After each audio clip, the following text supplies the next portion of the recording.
ఎవరెవరైతే మిమ్మల్ని జైల్లో పెట్టే కార్యక్రమం ఎవరెవరైతే చేస్తారో మంచి చేసిన వాళ్ళని గుర్తుపెట్టుకోండి, చెడు చేసిన వాళ్ళని గుర్తుపెట్టుకో, ఇద్దరిని గుర్తుపెట్టుకో. ఊరికే చూస్తూ ఊరుకో. వైఎస్ఆర్ కాంగ్రెస్ పార్టీ బ్రతుకుతుంది, వైఎస్ఆర్ కాంగ్రెస్ పార్టీ ఈ రాష్ట్రాన్ని ఏలుతుంది అని కూడా ఈ సందర్భంగా చెప్తాను. మరో 30 సంవత్సరాలు ఏళ్తామని కూడా ఈ సందర్భంగా కూడా మరి గట్టిగా కూడా చెప్తాను. కాబట్టి ఎవ్వరూ కూడా వైఎస్ఆర్ కాంగ్రెస్ పార్టీకి సంబంధించిన ఏ కార్యకర్త వెంటిక కూడా పీకలేడు అని చెప్పి కూడా ఈ సందర్భంగా చెప్తాను. ఇది ప్రతి ఒక్కరూ గుర్తుపెట్టుకోండి, ఒక్కటే గుర్తుపెట్టుకోండి. ఈసారి జగనన్న 2.0 కొంచెం వేరుగా కూడా ఉంటుంది. ఈసారి జగనన్న 2.0 కార్యకర్త కోసం ఎలా పనిచేస్తుందో కూడా చూపిస్తుంది. ఇది మాత్రం నేను ఖచ్చితంగా చెప్తా ఉన్నాను. ఎందుకనంటే జగనన్న 1.0లో బహుశా కార్యకర్తలకి నేను అంత గొప్పగా బహుశా చేయలేకపోయి ఉండొచ్చేమో. ప్రతి పథకము ప్రతి విషయంలోనూ కూడా మొట్టమొదటిగా ప్రజలే గుర్తుకొచ్చారు. ప్రజలకు మంచి చేయడం కోసమే నా టైం కేటాయించా, నా తాపత్రయపడ్డా, ప్రతి విషయంలోనూ దానికోసమే అడుగులు వేశా. కానీ జగనన్న 2.0కి వచ్చేసరికి మాత్రం చంద్రబాబు నాయుడు కార్యకర్తలకు పెడతా ఉన్న ఇబ్బందులు చూసా, కార్యకర్తలు పడతా ఉన్న అవస్థలు చూసా, కార్యకర్తలు పడతా ఉన్న బాధను గమనించా. వీళ్ళ కోసం గట్టిగా మీ జగనన్న ఉంటాడని సందర్భంగా గట్టిగా చెప్తాను. వీళ్ళు చేసిన ఏదో పనులు బయట పెట్టి దాని గురించి మాట్లాడితే దౌర్జన్యంలా ఉంది. ఎవరెవరు చేస్తారో అందరి మీద తిరిగి మేము రిటార్చ్ ఇస్తాం, తిరిగి పగ తెచ్చుకుంటాం అన్నారు. అరే అది రావడానికి ఇంకా 4 సంవత్సరాల 7 నెలలు ఎలక్షన్ రావడానికి, మళ్ళీ వచ్చే ఎలక్షన్లో మీరు గెలవడానికి ఛాన్స్ లేదు కదా. ఇప్పుడు 11 వచ్చినాయి, 11లో ఈసారి సింగిల్ డిజిట్కి పడిపోవద్దని గ్యారంటీ ఏంటి? మీరేమన్నా రామరాజ్యం నడిపారా? మీరేమన్నా మహానుభావులుగా పరిపాలించారా? వెయిట్. సో మీరు కళ్ళగంట మానండి. జగన్మోహన్ రెడ్డి చాలా సందర్భాల్లో మీతో మనం మాట్లాడిన మాటలు ఉన్నాయి. ఇక త్వరలోనే జమిలీ ఎలక్షన్స్ వచ్చేస్తాయి, మనం అధికారంలోకి వచ్చేస్తామని. ఇంత ఇల్యూషన్ అంటే ఒక రకమైన మానసిక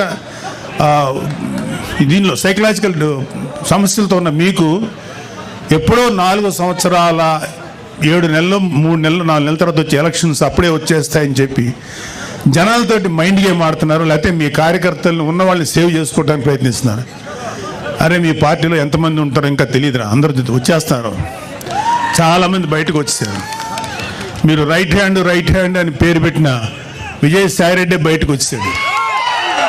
మిగతా వాళ్ళు రావడం పెద్ద లెక్కేం కాదు. సమావేశం ఏర్పాటు చేశారు. 2.0తో ఎలా ఉంటుందో చూపిస్తాము. త్వరలో 30 సంవత్సరాల పాటు మానే అధికారం ఉంటుందంటున్నారు. జగన్ పార్టీ బయటతుంది ఏపీలో. ప్రజలు ఇంకా 1.0 నుంచే కోలుకోలేకపోతున్నారు స్వామి. ఎంతమంది దళితులు చంపారండి, ఎంతమంది బడుగు బలహీన వర్గాలు చంపారు, ఎంతమంది మైనారిటీ సోదరులు చంపారు గత ప్రభుత్వంలో. ఇక్కడున్న నాయకులందరిపైన కేసులు పెట్టారు. ప్రజలకి స్వేచ్ఛ ఎక్కడుండేది గత ప్రభుత్వంలో? మేము బయటికి రావాలనుకుంటే మా గేట్లకే తాడు కట్టారు కదా అన్నాడు. నా పైన 23 కేసులు పెట్టారు, అటెంప్ట్ మర్డర్ కేసు పెట్టారు, ఎస్టీసీ కేసు పెట్టారు. శాశ్వత భూ హక్కు చట్టం అని తీసుకొచ్చి ప్రజల భూముల్ని కాజేయడానికి ప్రయత్నించారు. ప్రజలు మర్చిపోయారనుకుంటున్నారా? ఆయన ఎవరు మర్చిపోలేదు. ఎన్నికల ముందర కూడా నా ఎంట్రీగా ఎవరు పీకలేరన్నారు. ఏమైంది? ప్రజలు ఎన్ని ఎంట్రీలు పీకారు చెప్పండి. No, I am following the due process of the law. If I don't follow the due process of the law, tomorrow you will question me saying that this is vindictive politics. Madam is here. Immediately what you will say, you are vindictive in nature. I have to follow the due process of the law. See, together, Bharatiya Janata Party, Telugu Desam Party, Janasena Party, together, we spoke about illegal liquor, we spoke about illegal stand, we spoke about land mafia, and inquiries are going on. Liquor inquiries are going on. So let the process get completed. It will be followed by action, because it is a promise we have made to the people. In almost 90 meetings I spoke about my red book, sir. I showed my red book. People have endorsed my red book. తీవ్రవాదులు అణిచివేసిన party Telugu Desam party గుర్తుపెట్టుకో. రౌడీల్ని తుదముట్టించిన party Telugu Desam party గుర్తుపెట్టుకో. మత విద్వేషాల్ని పూర్తిగా అణచివేసిన party Telugu Desam party. ముఠాల్ని పూర్తిగా మట్టిలో గడిపించిన party Telugu Desam party.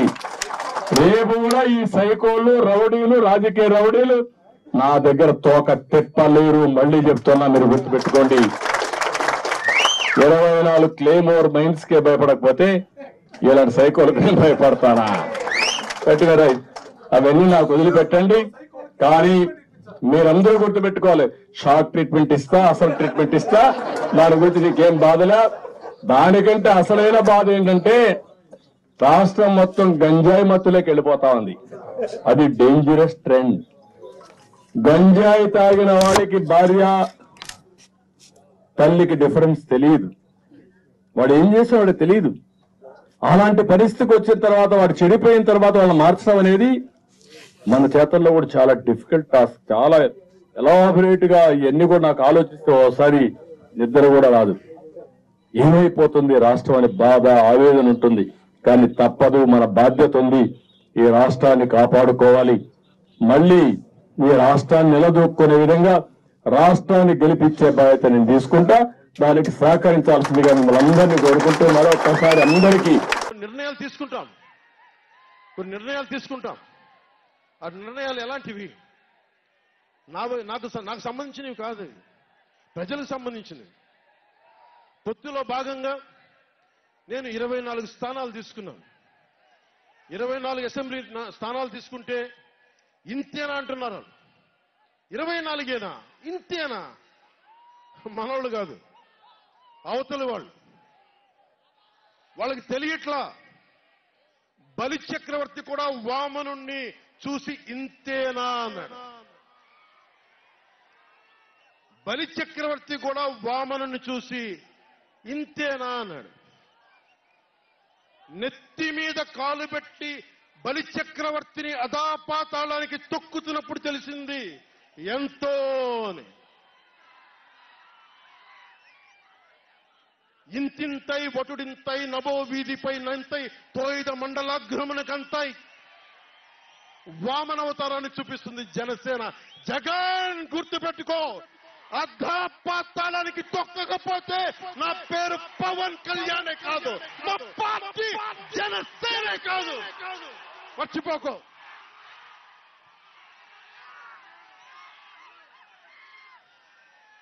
రేపు ఎన్నికలైనప్పుడు YCP వాళ్ళకి తెలుస్తోంది మనం ఎంతో. నెత్తి మీద కాలేసి తొక్కుతాం కదా, అప్పుడు అర్థమవుతుంది నేనేంటో.